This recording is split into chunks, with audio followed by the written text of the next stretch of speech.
નમસ્કાર મિત્રો, આજના વિડીયોમાં ખૂબ જ અગત્યનો ટોપિક છે ગુજરાતના દેશી રજવાડા, જેમાં આજે આપણે જામ રણજીતસિંહ વિશે તમામ વિગતો જોઈશું. તો વિડીયો અંત સુધી જોશો.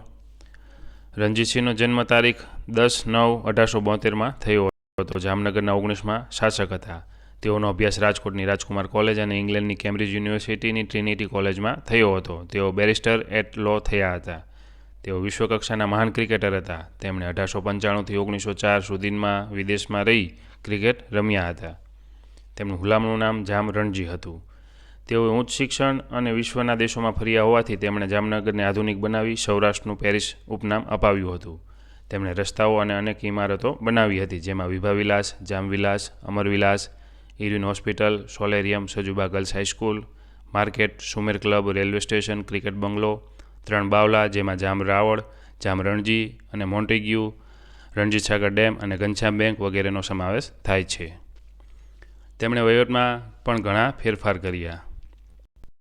ખેડૂતો પાસેથી ભાગ બટાઈ લેવાને બદલે રોકડ મહેસૂલ લેવાની શરૂઆત કરી. જમીન ઉપર ખેડૂતોના હક માન્ય રાખ્યા અને વેટ પ્રથા નાબૂદ કરી.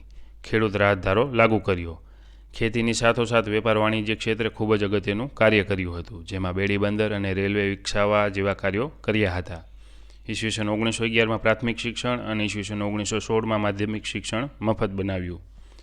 જામ રણજીએ પ્રથમ વિશ્વયુદ્ધમાં મેસોપોટેમિયનના મોરચે યુદ્ધમાં ભાગ લીધો હતો અને આ યુદ્ધમાં આગ પાસે ગોળી વાગતા ઘવાયા હતા.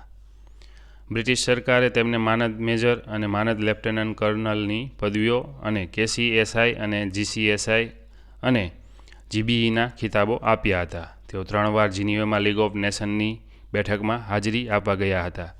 દ્વારકાના શંકરાચાર્ય તેમને રાજ્ય ધર્મ રત્નાકરની પદવી આપી હતી. તેમનું મૃત્યુ 2/4/1933ના રોજ થયું હતું. તો મિત્રો, રાખું છું કે આ વિડીયો તમને ગમ્યો હશે તો મારી ચેનલ સબસ્ક્રાઈબ કરો અને વિડીયો શેર કરો. આભાર.